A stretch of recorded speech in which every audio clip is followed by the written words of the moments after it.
Vamos entrar pra lá, tá? É nóis. No ar.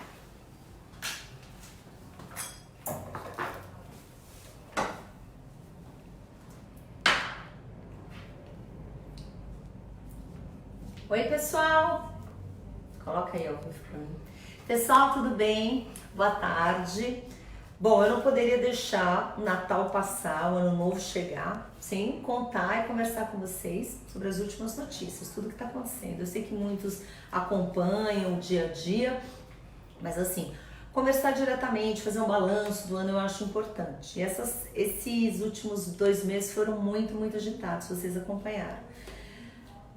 Eu acho que desde a última live, a gente fez uma live em novembro, no final de novembro, muita coisa aconteceu de cá pra lá, né? Então a primeira coisa que muitos devem ter visto é que a bancada do Novo foi premiada pelo ranking dos políticos. Foi uma coisa bem bacana, até porque os critérios que eles usam são bem explícitos.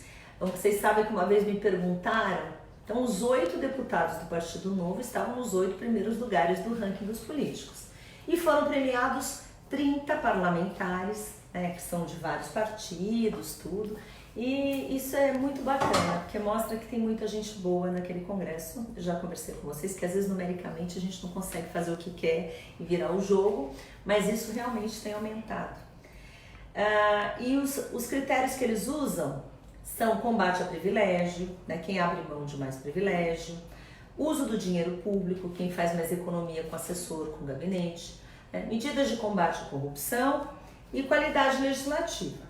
As pessoas falam pra mim, o ranking dos políticos é do Novo, né? Porque estão lá os deputados do Novo, não tem nada a ver. O ranking dos políticos é completamente independente. Eu sei que eles têm um comitê ali, tem um grupo ali que fazem avaliações da qualidade legislativa, e é isso. E foi muito bacana, até porque o que eu percebi claramente é que todas as pessoas que estavam sendo premiadas são pessoas que no dia a dia, um sempre apoia o outro, um sempre está junto com o outro, são pessoas que a gente tem muita afinidade, não é à toa que os 30 estavam premiados ali. E foram 30 porque tinha que ter uma nota de corte, porque tem mais gente que merecia também, né? Teriam 50, 60, 70, né? Mas premiaram 30, mas que bom que nós estávamos ali entre os 30, isso foi muito bom. Olha ali. Boa tarde, Adriana. Então, tô vendo aqui o Valdir, que saudade de você. Dario, Carla. Bom, deixa eu contar, que se eu começar a falar com os amigos agora vai ficar difícil. Então esse prêmio foi super bacana. Eu costumo brincar, até pegando o teu comentário, Valdir, né, que você tá com saudade de mim. Eu também tô com saudade de mim. Essa vida de parlamentar deixa a gente assim tão focada, que a gente fica com saudade da família, do marido, dos filhos, de todos os amigos e da vida pessoal. E realmente é uma missão, porque a gente se envolve e a gente sofre e a gente apanha muito. A gente apanha. Eu apanhei muito esse ano, gente. Vocês perceberam, né? Cada dia era um flash, mas vamos lá. Então teve muita coisa bacana. Eu vou falar de algumas coisas que foram mais importantes, até para não ficar uma coisa muito enfadonha, de votação chata. Mas o que teve muita discussão foi a questão da prisão da segunda instância. Vocês viram isso? Então eu vou falar do pacote anticrime. Eu fui do grupo de trabalho do pacote anticrime. Foi difícil, porque foram meses e meses e meses. O grupo estava desbalanceado sempre. Era sempre 10 votos contra 2, 10 votos contra 3, 12 votos contra 1 e por aí ia. E assim, foi aprovado. Foi uma vitória. Tem muita gente que está falando, porque foi desidratado, porque foi desconfigurado. Gente, vamos ser prático. É muito melhor andar 5 passos para frente do que não andar nada, né? Mas seria bom se tivesse sido 10 passos. Eu concordo inteiramente. Mas 5 é melhor que nada. E lá é uma construção coletiva. Então, às vezes, a gente precisa ir um pouquinho de cada vez, porque esperar a perfeição do que a gente gostaria, eu já descobri que não vai chegar nunca. Então, hoje, eu comemoro vitórias, médias vitórias e pequenas vitórias. E o pacote anticrime, fazendo um balanço bem claro, o que foi o grupo de trabalho? O ministro Alexandre de Moraes apresentou um pacote anticrime. O ministro Moro chegou lá, apresentou outro pacote anticrime. O presidente Rodrigo Maia da Casa falou, bom, o que vamos fazer com os 2 pacotes? Vamos criar um grupo de trabalho para ver o que um tem, o que o outro tem, o que a gente faz com os 2. Foi isso que aconteceu. E foi criado o grupo de trabalho. eu demorei para entrar no grupo de trabalho, não fui designada para entrar no começo, daí eu pedi para entrar, e eu demorei para entrar, esse que foi o fato. Eu entrei 2 meses depois que estava começando. Muitas audiências foram feitas, mas assim, gente, nós não éramos maioria, e ponto. E a gente ia perder e já sabia que ia perder. A questão, e que me incomodou muito, é que não estava sendo comparado os 2 pacotes, o que tem um, o que tem o outro, vamos harmonizar. E os integrantes começaram a colocar emenda disso, emenda daquilo, tira isso, põe aquilo, tal, bom, enfim. Por isso que falar foi desconfigurado. E colocaram coisa que não estava em nenhum dos 2 pacotes. Mas, de um balanço geral, inclusive feito pelo próprio pessoal do Ministério da Justiça que acompanhava, era que, de uma maneira geral, 75%, 70% do pacote foi preservado. Então isso é muito bacana.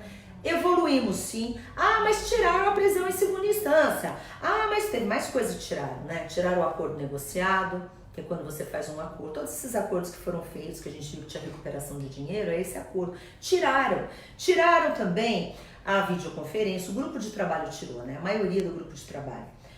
Tiraram o banco de DNA e outras coisas que a gente vai colocar depois. Agora, o grande ponto era a prisão em segunda instância, ainda mais depois desse julgamento do STF, ainda mais depois desse bafafá de soltaram algumas pessoas que estavam condenadas que deveriam estar presas e por aí vai. Teve uma comoção popular, um monte de manifestação. Então agora o que eu vou explicar? Teve um movimento massivo e maciço lá na Câmara dos Deputados e também no Senado. E uma união de esforços. Então foi criada uma frente parlamentar a favor da segunda instância. O senador Álvaro Dias é o presidente, o nosso Marcel Van Hatten é o vice-presidente.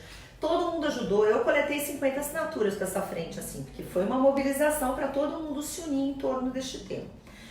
Foi criada uma comissão especial para discutir a prisão em segunda instância. Eu participo dessa comissão, mas isso vai ser só o ano que vem. E a prisão em segunda instância, para quem ainda não conhece, não estudou o tema, tem uma discussão grande que quando ela foi tirada do grupo de trabalho, a justificativa é que não era via projeto de lei, era via proposta de emenda à Constituição e tinha que ser de uma outra forma. Essa foi a justificativa quando foi retirada. Então hoje nós temos uma comissão especial que vai discutir essa proposta de emenda à Constituição.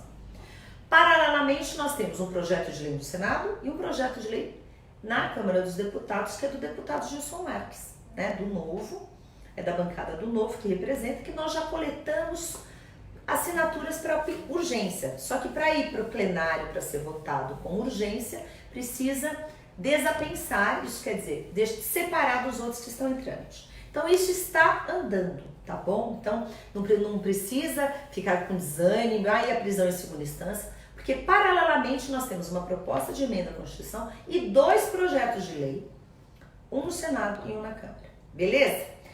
Deixa eu ver se tem mais alguma coisa. Nós tivemos, agora no começo de dezembro, uma sessão solene que comemoramos o Dia Internacional de Combate à Corrupção. Foi linda a sessão solene, né? Ela foi organizada pela Carla Zambelli, estava lá o ministro Moro, um monte de gente bacana, vários guerreiros de combate à corrupção da sociedade civil. Olha, foi muito bonito ver aquilo cheio, porque a gente se anima, né? A gente fica, nossa, que bacana, é muito bonito ver. A gente chora quando ouve o hino, é uma coisa que emociona. Então, em relação a isso, está caminhando sim, né? Tivemos alguns retrocessos? Sim. Nós vimos, né, a lei de abuso de autoridade, eu já contei para vocês aqui o sofrimento que foi aquilo, o jeito que foi aquilo. Então, às vezes, a forma que as coisas são feitas incomoda muito mais a gente. E nada demonstra mais isso do que nós tivemos sempre a questão da lei dos partidos, que sempre é um estresse, e a discussão do fundão, que vocês acompanharam muito bem. Então eu vou deixar a lei dos partidos e o fundão para falar daqui a pouco, e eu vou falar rapidamente de algumas votações importantes que tivemos neste último mês. Então vocês viram que a gente aprovou o marco do saneamento básico, muito complicado, tem muitos interesses nesse saneamento. É um descaso que acontece no saneamento do nosso país, gente. É um absurdo. As pessoas discutem e querem manter um sistema onde 6 milhões de brasileiros não têm acesso à coleta de esgoto, não têm água tratada. Isso é assim, é uma vergonha. né? E estão aumentando para 2 bi para fazer campanha política. É assim, é uma coisa, as prioridades são completamente invertidas.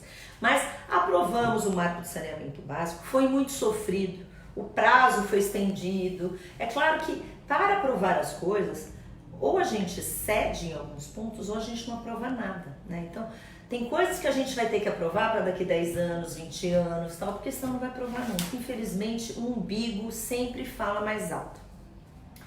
Estive essa semana com a ministra Damares, lá no Ministério de Direitos Humanos e Família, e foi muito bacana.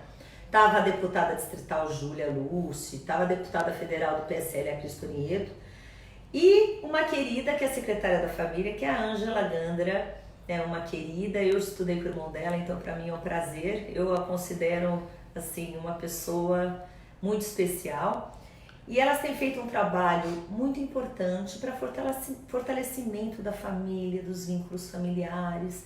E foi muito bacana porque eles estavam fazendo a premiação e a certificação das empresas selo Empresa Amiga da Família. São aquelas empresas que se preocupam, né, com os filhos, como que a mãe vai estar aqui, está tranquila, então o que a gente faz para favorecer essa família, o pai que trabalha. Então isso vai desde creche até horário flexível, até horário estendido. Então é muito bacana ver esse esforço, né, porque a família realmente é o centro de tudo, né, é o que dá conforto e suporte para todo mundo e principalmente para a formação das nossas crianças nos primeiros anos de vida.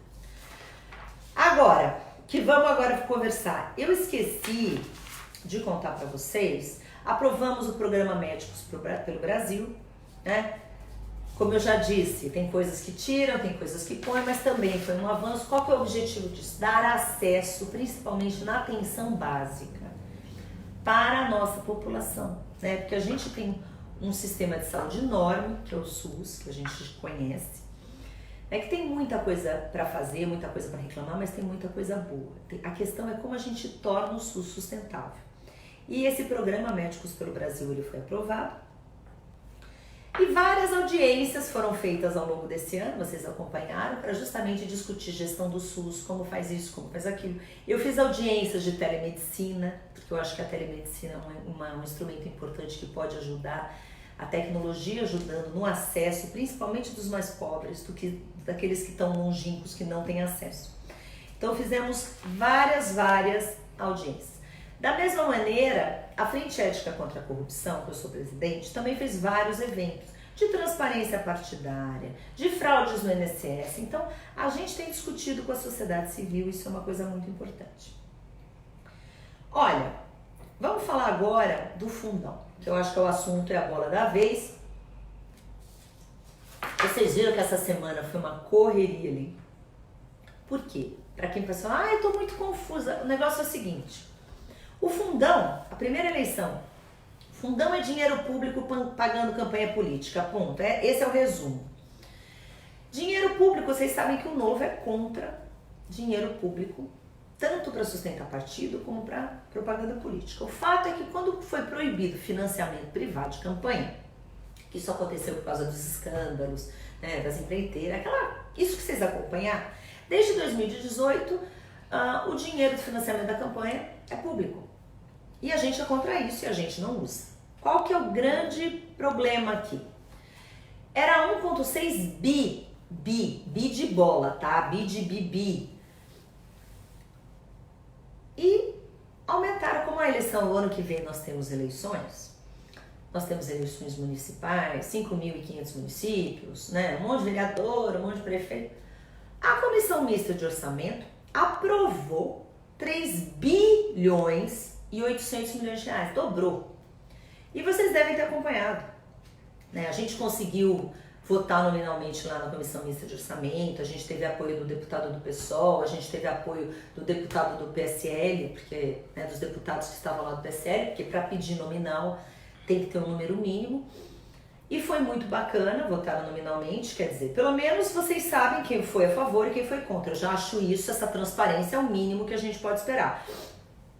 Só que depois a pressão popular foi tão grande, isso foi tão bacana, que isso vocês percebem como é importante vocês participarem, como é importante vocês darem opinião, como é importante vocês manifestarem, vocês cobrarem o deputado, cobrarem o senador. Isso é muito importante. É porque ele tá lá para representar vocês. Quem vai lá e dobra para 3,8 bi, num momento tão difícil, que um monte de gente tá desempregado passando fome, tá advogando e legislando em causa própria. Então isso é uma vergonha. E essa pressão popular, essa revolta, fez com que voltassem atrás e ficasse nos 2 bi. Vocês sabem que a mobilização foi muito difícil, porque qual que era o meu medo? Que fosse para plenário. Como os líderes dos partidos manipulam, eu não vou falar manipulam, né? Porque se alguém manipula, tem aquele que se deixa manipular. E deputado federal que se deixa manipular não tem o que fazer lá, né? Mas vamos falar assim, que os líderes de partido pressionam os deputados do seu partido para votarem de acordo com a sua orientação.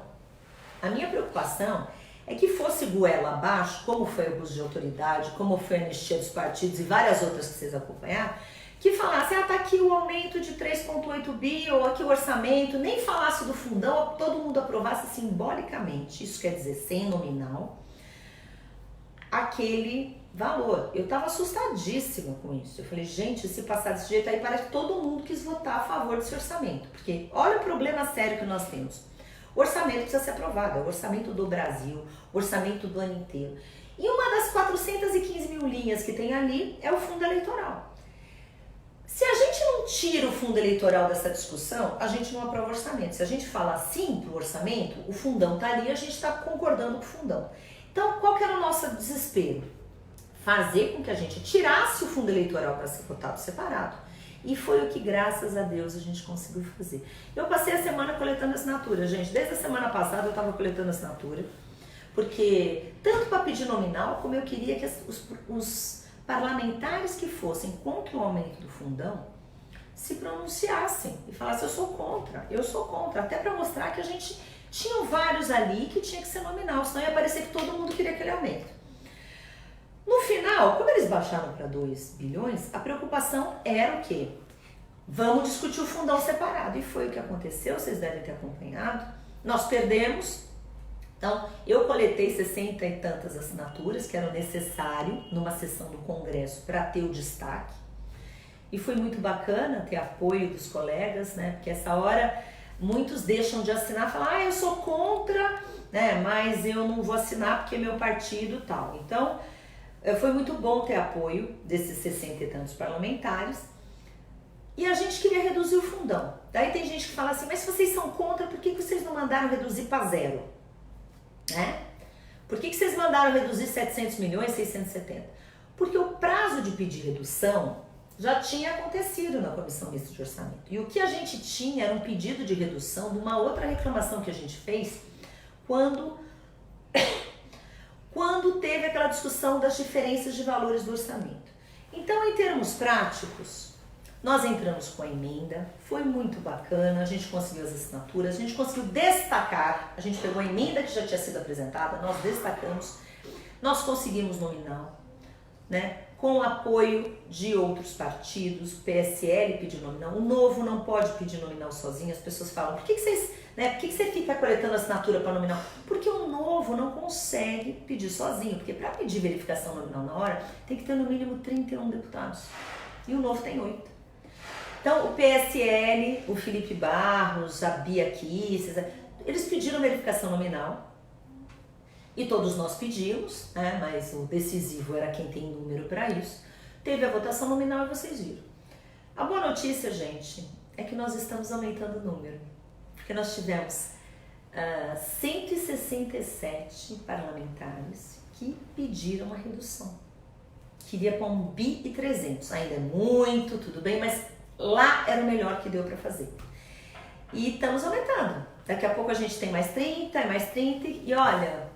Eu fiquei assim, porque nas votações a gente começou com 130, depois foi para 140, depois foi para 150. Eu tinha até feito ali um bolão, eu falei, não, são 150. A gente sabia que a chance de ganhar era mínima, né? Eu falei, acho que vai ter 150 votos, tivemos 167. E isso eu acho que é a participação popular que faz esse número aumentar. Então participem sempre. Acho que é isso, eu não sei se tem pergunta, deixa eu pegar aqui, deixa eu ver aqui 5 comentários. Esse horário de live realmente, acho que, né, só tem nós aqui. Olha aqui, ó. Ai, Bom, acho que acabou uma bateria aqui. Deixa eu ver se tem pergunta aqui. Um momentinho só. Parabéns, o Partido Novo está mudando o paradigma. Obrigada, Luiz Cláudio. O Novo fez um ano excelente, vocês destacaram muito, torço muito. Ai, que obrigada, queridas, muito carinhosas mensagens. Então, gente, a gente trabalha muito mesmo. É uma bancada que eu me orgulho. É uma bancada unida, uma bancada que eu costumo falar que o critério que vai desempatar uma opinião divergente é assim, o que é melhor para o Brasil, né? Não é o que você quer, não é o que você quer. A gente leva muito em conta esses valores e princípios de respeito ao dinheiro público, de pensar no bem, né, coletivo, mas é o que vai fazer diferença para o Brasil. O Marcel Van Hatter, nosso líder agora, será substituído pelo Paulo Ganimi, né? Então o Ganimi será o líder no próximo ano, Paulo Ganimi era vice-líder. O Marcel, como eu disse, uma pessoa generosa, uma pessoa muito querida por todos nós. Então ele vai continuar como vice-líder e o Paulo Ganimi assume a liderança, então isso é muito bacana, eu estou muito animada. E o nosso querido Vinícius Poit também, que é outro deputado paulista, assume a outra vice-liderança esse ano, né? A gente combinou que ia fazer uma alternância, então vai de acordo com o interesse e vontade do momento de cada um, momento de cada mandato. O Thiago Mitrô, que era vice-líder, está cedendo o lugar para o Poit. Então estão todos ótimos, todos felizes, a bancada muito feliz e muito unida, e vamos torcer para o Ganimi ser um ótimo líder, assim como o Marcel foi, mas eu tenho certeza que ele será. Então, gente, olha, não entendo como funciona se o governo enviou a proposta. Aqui o Wilker fazendo uma pergunta, né? Deixa eu ver aqui. Ó, Paulo Roberto de Mogi. Gente, a gente tem certeza. Eu queria falar uma coisa. Lá tem muitos deputados do bem. Acreditem, eu fiquei muito encantada, porque a gente vai para essa ideia, né? Eu encontrei parlamentares muito bons que já estavam lá no seu segundo, terceiro mandato. Mas é muito legal ver as pessoas, deputados que têm afinidades, vão se juntando e um vai ajudando o outro, independentemente de viés ideológico, assim. É claro que às vezes isso, né, tem questões que pega, mas no geral é muito bacana você ver que tem alguns ali que realmente tem esse espírito de fazer o bem coletivo do Brasil e tal. A gente vai aumentar esse número, sim. Eu brinco que em 2022 a bancada do Novo lá tem que ter no mínimo 50, né? E a gente precisa de vocês para isso.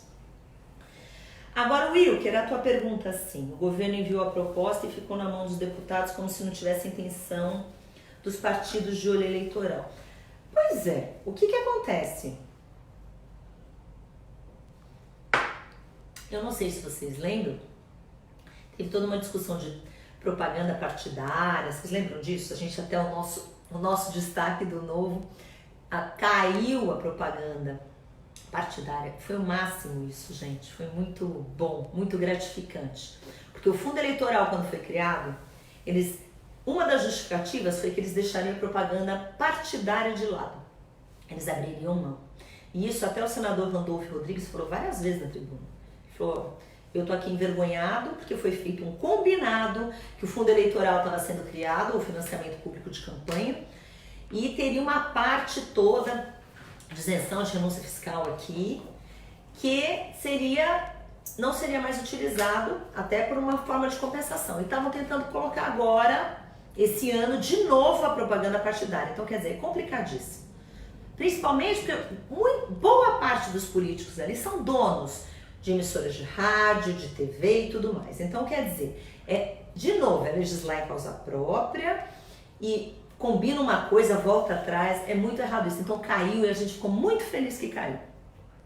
Agora, em relação ao governo, né, que foi o que o José Wilker falou aqui, é uma situação um pouco delicada, porque o que acontece? O fundo eleitoral, por mais que o Novo seja contra, seja uma aberração, e a gente, né, nossa opinião, vocês sabem para onde devia ir esse dinheiro, ele existe. O financiamento hoje é público. Qual foi o valor passado? 1,6, 1,7 bi. Né? Com uma correção, sei lá, que fosse absurdo ter correção, né? Porque ninguém está tendo correção, mas que fosse para 1,8, 2 pau, ok. A discussão toda é que tem que lançar o valor. E teve aquela diferença de valores, vocês lembram? Que eles mandaram o valor, daí nós do Novo, a liderança, identificar o quê? Aquela diferença de valor. Daí o governo corrigiu o valor, vocês lembram disso? Imagino que sim. Então, tem um valor ali porque existe um mínimo legal que precisa estar lá. Então, o governo tem que mandar alguma coisa, né? Então, não é uma questão de, o governo não mandou, ele tem que mandar. Tem uma linha lá de fundo eleitoral, o financiamento é público. O que a gente estava tentando discutir é levar para o mínimo de 700 milhões e foi o que a gente tentou fazer na CMO no último dia. Eu até falei na minha live, eu falei, olha, a gente está protocolando aqui essa redução de 670 milhões para virar 1,3 bi, mas quem sabe a gente não consegue um outro destaque que está acontecendo agora na CMO para baixar, só que a gente perdeu ali feio, assim. Não fomos ouvidos nem considerados, mas essa movimentação da população, da sociedade civil, já está acontecendo. E o que eu me envergonho, e aí eu vou falar de cara lavada, que nós estamos lá para tomar decisões, né? O pessoal fala, esse pessoal do Novo está falando que a gente está tirando dinheiro da saúde, segurança e educação e não é nada disso. É isso sim, tá? Ainda que existam os trâmites de tirar de um lugar e pôr no outro, tem coisa que pode, o fato de como alocar recursos, nós que fazemos isso, nós que tomamos decisões, nós que aprovamos ou não o orçamento do executivo. Então, eu acho que é ser muito isento falar que isso daí não tem impacto nenhum. É uma vergonha alocar o que eles queriam, 4 bilhões, assim como é uma vergonha alocar 2 bilhões e assim como é uma vergonha alocar 1 centavo, na minha opinião. Se a discussão de financiamento público de campanha fosse realmente para dar acesso, né, para democratizar, para a gente ter representatividade de todos os núcleos, segmentos, pessoas simples, olha, essa pessoa tem apoio popular, vamos assim ajudar essa pessoa a se eleger, a gente repensaria a maneira. Só que não é o que acontece. Quem recebe dinheiro é quem já foi eleito, está eleito, os mais ricos. É isso que acontece, vocês veem. E que depois fica autolegislando. O que acontece é perpetuação no poder. É isso que acontece. E uma outra coisa para todo mundo refletir. Por que um deputado federal tem que gastar 2 milhões e 500 mil reais numa campanha? Vocês podem me explicar? Qual é? De dinheiro público. Oi, dinheiro público. Qual é a razão para um deputado gastar isso? Então, o que a gente tem que discutir lá, na minha opinião, é como é que a gente faz campanha barata. Vamos estipular um teto de 50 mil, de 100 mil? Vamos voltar a... como a gente faz modelo barato? E ponto, e fiscaliza melhor. Agora, estipular um teto de 2 milhões e 500 mil reais, gente, com financiamento público, é vergonhoso. Tem que baixar a régua e discutir outro modelo. Não é ficar aumentando o valor do fundo eleitoral. Daqui a pouco o fundo eleitoral tem 10 bi, né? E um monte de gente sem água, sem esgoto, sem comida. É uma vergonha. Bom, deixa eu ver se tem mais pergunta aqui. Aqui vocês. Espera um pouquinho só. Vocês sabem que eu não sou muito assim... Eu brinco que eu não sou muito tecnológica, né? Mas eu costumo brincar. O pessoal que me conhece sabe... Imagina se a Ação Novo está de parabéns e não se metendo em confusão. Ai, olha aqui, que bacana. Olha, pessoal de Lutécia. Vamos lá. Partido Novo sendo exemplo para um país melhor. Pena que no próximo ano não terem todas as cidades para as disputas das eleições municipais. Olha aqui. Carapicuíba, não só Carapicuíba, né? Infelizmente, vocês sabem que nós deputados, a gestão partidária é bem separada dos mandatários. A gente não tem... assim, influência nenhuma nessas seleções, essas decisões vêm do diretório. Mas o que eu posso falar para vocês é que a gente precisa continuar firme. Não foi esse ano que Carapicuíba entrou e outras cidades também, mas vocês contem conosco, porque esse apoio, se não é nesse momento, virá no momento certo e contem comigo. A gente fica chateado também, porque a gente cria vereadores em todas as cidades. Imagina a gente lá, né? Muito melhor ter vereador, prefeito de uma cidade. Mas o Novo optou por crescer de uma maneira devagar, né, sustentável, não abrir um monte de diretório e tal. E eu não posso, como mandatária também, entrar nessas decisões do partido, tá? Mas o que eu puder fazer para ajudar todas as cidades a terem seus diretórios, seus candidatos, seus vereadores, contem comigo, viu? Bom, vamos aqui. Olha a Iana aqui perguntando. Exatamente, por que querem gastar tanto dinheiro para o fundão? Pois é, Iana, as pessoas não falam as coisas diretamente, né? Mas assim, se vocês veem propaganda, eu fico indignada. Por quê? Porque a gente tem que mudar o modelo de fazer campanha política. Ainda mais com rede social, com tecnologia. E olha que eu sou analógica, tá? Eu gosto de falar isso porque eu vejo os meninos do Partido Novo, né? O Marcel, o Poit, que eles são muito mais tech. E eles, assim, bombam nas redes, né? Não é o meu caso, né? Mas eu melhorei muito. Vocês estão vendo que eu tô até batendo papo, fazendo live assim, mas isso não é minha natureza, assim, de uma maneira geral. Tem o povo aqui de baixo também. Eu tô fazendo 2 lives. Hoje eu tô tão tecnológica que eu tô com o Facebook em cima e o Instagram embaixo. Então, às vezes, vocês percebam que eu tô olhando para vários lugares. Mas deixa eu voltar aqui. A pergunta da Iana é por que precisa de tanto dinheiro? Eu também faço essa pergunta. Porque o que a gente tem que dizer é que nem orçamento doméstico, né? Se a gente tem 5 mil, a gente gasta 5 mil. Se a gente tem 10 mil, a gente gasta 10 mil. Quem tem 100 mil, gasta 100 mil. Cada um vai se esticando e tal. Pergunto, para fazer campanha política, na minha maneira, tinha que mudar tudo. O modelo de financiamento, a gente tem que voltar a discutir sim financiamento privado. Decente, honesto, transparente, sim. Né? Como fazer que não exista interesses? Porque, gente, o pessoal fala que daí vai ter lobby, daí os banqueiros vão financiar, as empresas vão... Isso já existe hoje, não é? O ponto não é esse. Né? Eu acho que a gente tem que combater a corrupção de qualquer forma, seja com qualquer tipo de financiamento, qualquer coisa. Agora, o que não dá é para todo mundo financiar a campanha política de todo mundo. Absurdo 2.500.000 reais para um deputado federal. É uma vergonha. Por que o deputado federal não pode se eleger com o teto de 200 mil? Se vira, sejam criativos. Um só vai usar a rede, o outro só vai usar isso. É muito alto e fica injusto. Né? Porque sabe quem vai ficar lá? Quem tem esse dinheiro, os que já estão ali no poder. Ou quem tem padrinho político. A pergunta aqui. O Jorge aqui. Como fazer com que os partidos políticos que usam dinheiro sejam obrigados a ser transparentes com os órgãos públicos? Então, ô Jorge, hoje a gente presta conta de cada centavo que gasta dos partidos políticos nas eleições. Isso realmente, cada centavo, a prestação de conta é muito assim, minuciosa, chata. Nisso a gente evoluiu, tá? A questão está no modelo, né? Por que gastar tanto? Por que tão enormes? E também na escolha. Porque qual que é o problema hoje? O líder do partido recebe todo o dinheiro. Então o partido X vai ganhar 300 milhões para fazer campanha, tá? Então o partido X vai ganhar 300 milhões. Ele escolhe para quem que ele dá. Então, se ele tem 50 candidatos a deputado federal, ele dá 2,5 milhões para o Zé, 1.300.000 para a Maria, 500 mil para o fulano e não dá nada para mim. Quem define o critério é o partido. Isso está muito errado. Porque é dinheiro público. Os critérios têm que ser claros, têm que ser transparentes e tem que ter regra. Tá certo? Esse é o ponto.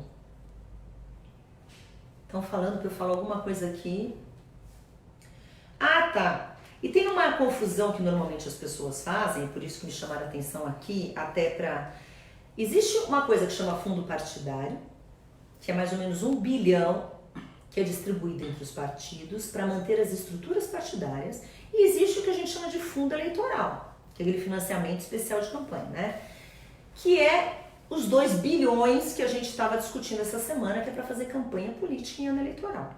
Tá? Então isso daqui existe e já é muito dinheiro, porque tem partido, gente, que ganha 12 milhões por mês, 10 milhões por mês para manter a estrutura partidária. E tem o dinheiro do fundão eleitoral. Então é só para vocês saberem que são 2 verbas distintas e tudo é financiado com dinheiro público, beleza? Agora, e fora os laranjas, o Paulo Roberto, pera um pouquinho, o presidente não pode vetar o fundão, ele já disse que esse secretário doido para pedir o impeachment do presidente. Então, gente, porque existe como eu disse, o modelo. O financiamento hoje, como é proibido financiamento privado, o financiamento hoje é público, por mais que a gente seja contra ele. Então, o primeiro ato do Partido Novo foi o quê? Foi protocolar na primeira semana, primeiro dia que abriu, um projeto de lei pedindo extinção do fundo eleitoral. Isso está pensado com outros, tal. A gente tem que levar uma discussão madura para discutir financiamento público, se existir como é para dar acesso, os que mais precisam vão ter acesso, ou é para perpetuar os que já estão e os ricos. E o outro assunto é financiamento privado, a gente tem que falar, tem que criar regra. E o presidente, nesse meio tempo, o financiamento público existe, é fato.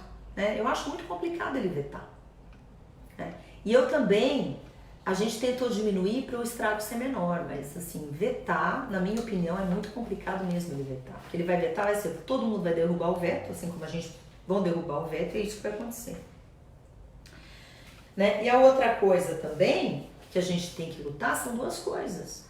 No Brasil, 40% dos votos são comprados. Isso é dado público, todo mundo sabe, isso é público e notório. Vocês sabem, vocês já viram falar, vocês conhecem alguém. A gente precisa lutar contra isso. Porque enquanto tiver aquele que vende o voto, a gente vai virar nessa lambeira. E sabe quem vai ser eleito? Pilantra que tem dinheiro. É isso que vai acontecer. Então é uma coisa que realmente a gente tem que lutar contra. E os laranjas, né? Os laranjas, não os laranjas de coração que nem o Novo, né, Paulo Roberto? São os laranja mesmo, aqueles que não existem, que não fazem campanha e entram lá para cumprir número, para não ter que cortar outros candidatos, exatamente. Bom, eu acho que é isso. No mais, eu acho que o saldo do ano, apesar de tanto trabalho e tanta canseira, foi muito positivo. Né? Meu gabinete em Brasília está funcionando, está aberto. Quem precisar de alguma coisa neste recesso, nós estamos em recesso parlamentar, o gabinete de Brasília está funcionando. Dia 6 todos estão trabalhando, então eu estou aqui na semana do dia 6. E obrigada pelo apoio de todos. Eu acho que a gente só vai realmente conseguir mudar o nosso país quando todo mundo participar mesmo. Eu mesma demorei muito para participar da política, a virar essa chavinha, mas eu espero que toda a população brasileira faça isso, porque o nosso país vai ser aquilo que a gente quiser, o que a gente construir e o que a gente fizer. E eu acho que a gente tem que fazer nossa parte. E eu falei isso no Encontro Estadual do Novo, eu vou repetir aqui que eu acho, no Encontro Nacional do Novo, eu acho isso muito bacana, que eu lembro muito que eu estava numa homilia de um padre. Eu achava que o padre chato, né? Minha mãe me levava, assim, eu estudei em colégio católico, eu sou católica, minha mãe mandava, a gente ia aqui na igreja do Alto de Pinheiros, na época eu lembro que o padre era monótono, era chato, mas teve uma frase que ele falou que me marcou muito. E ele falou, claro, que tudo que a gente faz só depende de nós. E as pessoas reclamavam muito porque era uma fase que São Paulo estava muito, muito suja. E ele falava assim, se cada um varrer a sua porta, né, não só São Paulo, mas o Brasil estará limpo em 15 minutos. E eu lembro que aquilo me marcou muito, e eu falo mesmo agora. Se cada um de nós, sim, se cada um fizer a sua parte, a gente vai mudar nosso país. A gente precisa ter paciência e precisa acreditar. Né? O que a gente não pode é lavar a mão, é deixar pra lá, vai ser sempre assim, porque senão não vai mudar. Então eu agradeço o apoio, vocês não sabem como é importante receber uma mensagem assim carinhosa, de apoio, porque a gente está lutando, né? É aquela batalha da formiguinha e do elefante. Né? No momento a gente é mais fraco, mas a gente vai ser mais forte. Eu tenho certeza que 2022, 2020 vamos eleger prefeitos e vereadores com mais consciência, independentemente do partido. 2022 já falei que a gente vai ter uma bancada do Novo de 50 e outros parlamentares muito do bem de outros partidos que também estão lá, então eu acho que é isso que é importante, cada um de nós participarmos. Então eu agradeço também, tá bom? Gente, obrigada, um lindo Natal para vocês, abençoado, um lindo ano novo. E o ano que vem promete, a gente vai fazer muito mais. E eu conto com vocês. Obrigada, tchau, tchau.